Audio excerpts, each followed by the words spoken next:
Hi, Alex Forte here, The Art of Simple Golf. I am on a quick pit stop in the UK and I caught up with my buddy here, Alistair Davis. Now we have a really cool lesson for you and it's about head movement, right? And what you see a lot of times and what I see is golfers basically keeping their head down, and it just kills so many aspects of the golf swing, right? Yeah. What problems is keeping the head down and keeping the chest down? Just how does that disconnect us? How does that kill consistency, power, and all that? Well, all of those really, but the main thing for me is when you keep your head down too long, it really restricts you to transfer your energy into the golf ball and beyond. Yeah. And it also makes your radius of your golf swing shorten, which affects contact massively. So the guys that kind of top the ball and then get scared and think, okay, I need to keep my head down longer, and their buddies are all saying to them, you lifted your head. So it's actually compounding the issue. So when you say the radius, what do you mean on that?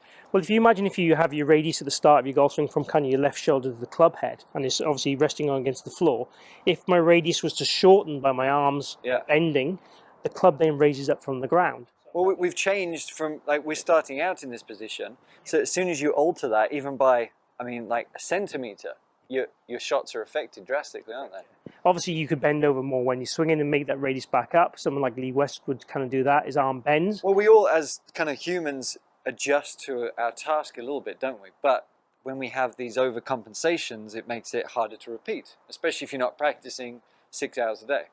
Yeah. So what we tend to see a lot in the lesson tee and on you know, obviously with golfers on the golf course is when they keep the head down too long, these arms then have to bend. Yeah. Because obviously there's no room for them and the body's not rotating. And when the body stops rotating, the hands then become more active because the acceleration passes through to the next link in the chain. So we get a lot of what I call club head throwaway and a lot of excessive wrist extension, which gives us very poor control of the club head from a point of view of a good player element in your kind of golf swing, if you look at that. Right. And then from the higher handicap situation, obviously if the head stays down too long, we don't transfer the weight forward, so our low point of our golf swing tends to be either too early or we lose the radius. Either one of those two scenarios. All right, so inconsistency and crap shots, basically. Yes. All right, so what can we do to, what drill, what are we looking for instead to sort of keep that radius going? Okay. One of the things I like to tell people to do is actually use their tops, the zips or buttons on the top, if they have such a thing. In your case, you have a zip, which is perfect. I like to get them to feel that their chin and zip kind of mirror each other.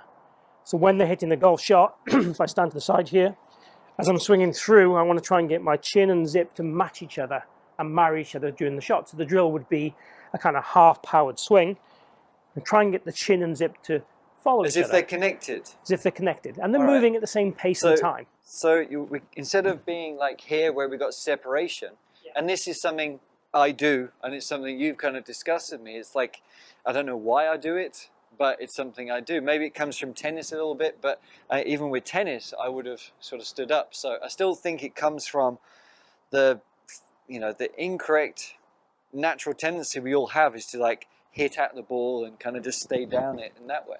So, all right. So if I really think about the zip and the chin being connected, I just want to feel there through the ball. Like at what point do I...